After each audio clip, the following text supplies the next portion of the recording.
తెలంగాణ ప్రభుత్వం తమ్మిడిహట్టి దగ్గరే దాన్ని కట్టడానికి అన్ని రకాల ప్రయత్నం చేశాము. నేను ఇరిగేషన్ మంత్రి అయినప్పుడు రివ్యూ చేసుకుంటే ప్రాణహిత చేవెళ్ల ప్రాజెక్టును 7 భాగాలు 28 ప్యాకేజీలుగా నిర్ణయించి టెండర్లు పిలిచి పనులు ప్రారంభించారు. హెడ్ దగ్గర పని స్టార్ట్ చేయకుండా తోకల దగ్గర పని స్టార్ట్ చేసిండ్రు. ఎక్కడైతే నీళ్లు డ్రా చేయాలో, ఎక్కడైతే తమ్మిడిహట్టి దగ్గర నుంచి నీళ్లు తేవాలో అక్కడి నుంచి పని ప్రారంభించకుండా ఎక్కడెక్కడో కాలువలు టన్నెలు తవ్వారు. సో నేను ఇరిగేషన్ మంత్రి అయిన తర్వాత రివ్యూ చేసి మరి ఈ ప్రాజెక్టులో ఆల్రెడీ ఖర్చు జరిగింది కదా, దీన్ని కొనసాగించాలని అప్పటి మహారాష్ట్ర కాంగ్రెస్ ప్రభుత్వానికి మేము కన్సల్ట్ చేశాం. హసన్ మిష్రిఫ్ గారు కర్ణాటక ఇరిగేషన్ మినిస్టర్ గా ఉంటే ఆయన దగ్గరికి ప్రభుత్వం ఏర్పడ్డ నెల రోజులకే వెళ్లి మీరు దయచేసి మాకు అనుమతి ఇవ్వండి, మేము ఇక్కడే మహారాష్ట్ర ప్రభుత్వానికి మేము కోరాం, దయచేసి మాకు అనుమతి ఇవ్వండి, మేము మా వాళ్ళు మాకంటే ముందున్న ప్రభుత్వం మరి తమ్మిడిహట్టిని నిర్ణయించుకొని ఆల్రెడీ పనులు ప్రారంభించారు, 28 ప్యాకేజీలకు టెండర్లు పిలిచారు, మమ్మల్ని ఇక్కడ కట్టుకోవడానికి అనుమతి ఇవ్వండి అని అప్పటి మహారాష్ట్ర కాంగ్రెస్ మంత్రి నీటిపారుదల శాఖ మంత్రి హసన్ మిష్రిఫ్ గారిని కోరాం. ఆ మినిట్స్ ఆఫ్ ద మీటింగ్ కూడా కమిషన్ కి అందించాను. ఆనాడు ఇరిగేషన్ మంత్రిగా ఉన్నటువంటి మిష్రిఫ్ గారు చాలా స్పష్టంగా ఏం చెప్పిందంటే, మేము 7 ఏళ్లుగా ఇక్కడ కట్టడానికి ఒప్పుకోలేదు, మా రాష్ట్రంలో ధర్నాలు ఉద్యమాలు జరుగుతా ఉన్నాయి, మేము 152 మీటర్ల దగ్గర ఒప్పుకోలేము, ఈ విషయం మీద మా ముఖ్యమంత్రి పృథ్వీరాజ్ చౌహాన్ గారు మీ ముఖ్యమంత్రి కిరణ్ కుమార్ రెడ్డికి ఇప్పటికే లేఖ రాశారు అని ఆ లేఖ నాకు అందించారు. ఆ లేఖని ఇప్పుడు కమిషన్ దృష్టికి తీసుకుపోయాను నేను.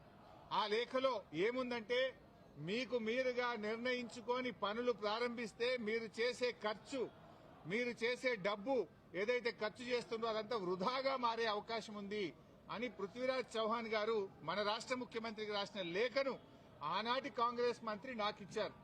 అంటే మీరు ఇట్లా పోతున్నారు, తప్పు అనే విషయం, ఆ విషయం కూడా కమిషన్ దృష్టికి తీసుకుపోయాం. ఎట్ ద సేమ్ టైం ఒక 5-6 మీటింగ్లు జరిగినాయి మహారాష్ట్ర తెలంగాణ మధ్య.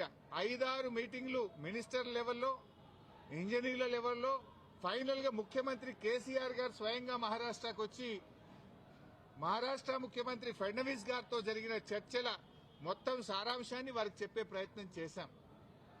ఎందుకంటే అనేక ప్రయత్నాలు చేశాం.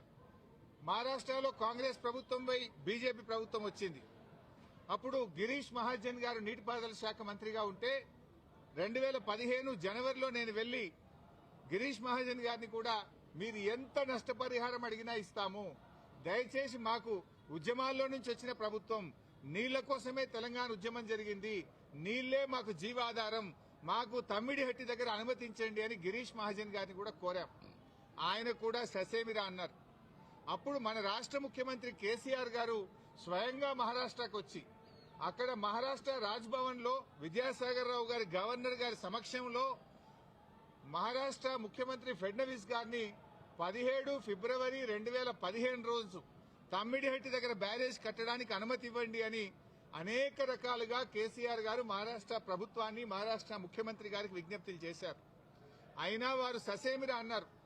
ఫడ్నవీస్ గారు మాట్లాడుతూ, మాకంటే ముందు 7 ఏళ్లు కాంగ్రెస్ ప్రభుత్వం ఉండే, 7 ఏళ్లు కాంగ్రెస్ ప్రభుత్వం తమ్మిడిహట్టి దగ్గర ఒప్పుకోనప్పుడు ఇవాళ నేను బీజేపీ గవర్నమెంట్, ఆ రోజు తమ్మిడిహట్టి దగ్గర కట్టొద్దని నేనే ధర్నాలు చేసినా, పోరాటాలు చేసినా, ఇవాళ నేనెట్లా ఒప్పుకుంటా, రాజకీయంగా అది ఎట్లా సాధ్యమైతుంది, ఒప్పుకునే ప్రశ్నే లేదని ఆ రోజు ఖరాఖండిగా మహారాష్ట్ర ముఖ్యమంత్రి గారు కేసీఆర్ గారికి చెప్పారు.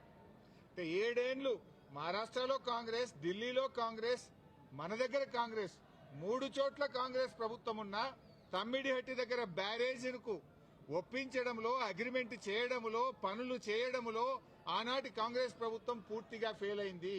నాటి కాంగ్రెస్ ప్రభుత్వంలో ఉత్తమ్ కుమార్ రెడ్డి, కోమటిరెడ్డి వెంకటరెడ్డి, శ్రీధర్ బాబు వీళ్లే తెలంగాణ ప్రాంతం నుంచి మంత్రులుగా ఉన్నారు. మీరు పట్టించుకోలే, 7 ఏళ్లు మీరు చేయలే. బట్ అయినా మేము అన్ని రకాలుగా ప్రయత్నం చేశాం. ఇంత మధ్యలోనే, ఈ సమయంలోనే సెంట్రల్ వాటర్ కమిషన్ తమ్మిడిహట్టి దగ్గర నీళ్లు లేవు అని 2 లేఖలు రాసింది. 2 లేఖల్లో స్పష్టంగా అక్కడ నీటి లభ్యత తక్కువ ఉంది, మీరు ప్రత్యామ్నాయం చూసుకోండి అని మనకు కేంద్ర సిడబ్ల్యూసి మనకు చెప్పడం జరిగింది. అదేవిధంగా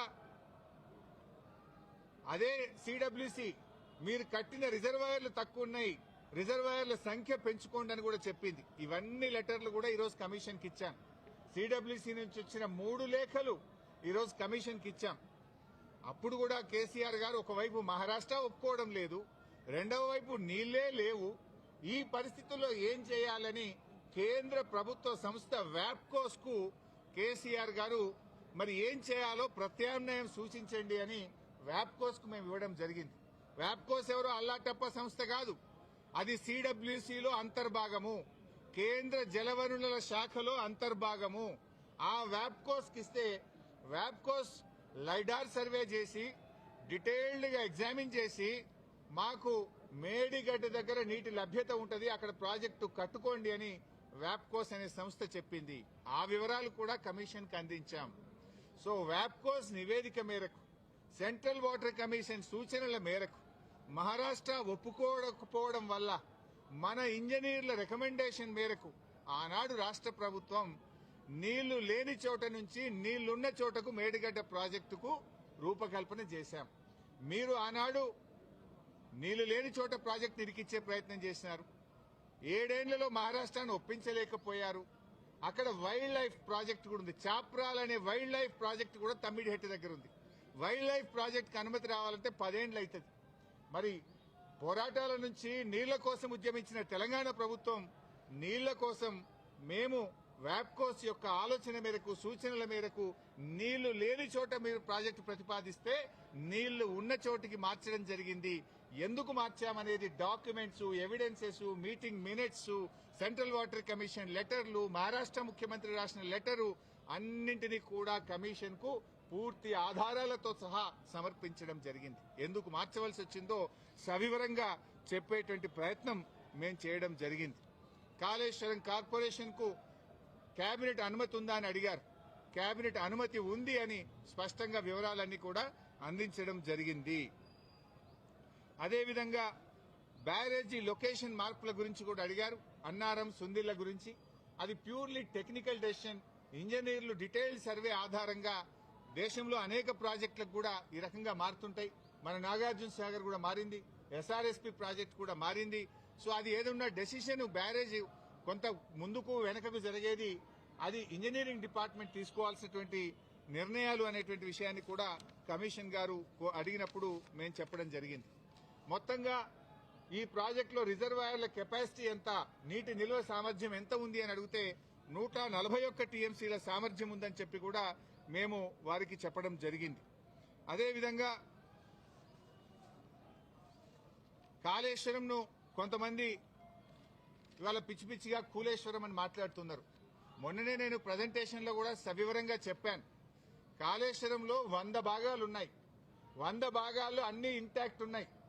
లైక్ ఇప్పుడు మనం మొన్న అనుకున్నట్టుగా 3 బ్యారేజీల్లో, అదేవిధంగా కాళేశ్వరంలో 16 రిజర్వాయర్లు, 19 సబ్స్టేషన్లు, 21 పంప్ హౌస్లు, 203 కిలోమీటర్ల గ్రావిటీ టనెళ్లు, 98 కిలోమీటర్ల ప్రెషర్ మెయిన్స్, 1531 కిలోమీటర్ల గ్రావిటీ కెనాల్స్, ఇవన్నీ కూడా ఇంటాక్ట్ ఉన్నాయి.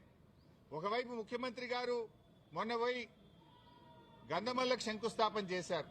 మరి గంధమల్లకు నీళ్లు ఎక్కడి నుంచి పోతాయి? మల్లన్న సాగర్ నుంచి పోతాయి. మల్లన్న సాగర్ ఎక్కడిది? కాళేశ్వరంలో అంతర్భాగం. ఇంకొక వైపు హైదరాబాద్ కు మూసీ సుందరీకరణకు నీళ్లు తెస్తా అంటున్నారు. ఎక్కడి నుంచి తెస్తా అంటున్నారు? మూసీకి హైదరాబాద్ కు 30 టీఎంసీల నీళ్లు తెస్తామంటున్నారు. మల్లన్న సాగర్ నుంచి తెస్తామంటున్నారు. మల్లన్న సాగర్ ఎక్కడిది? కాళేశ్వరంలో అంతర్భాగం. అంటే ఇంత స్పష్టంగా ఒకవైపు ప్రభుత్వమే కాళేశ్వరం మీద ఆధారపడి హైదరాబాద్ కు 30 టీఎంసీల నీళ్లు తేవడానికి టెండర్లు పిలుస్తుంది.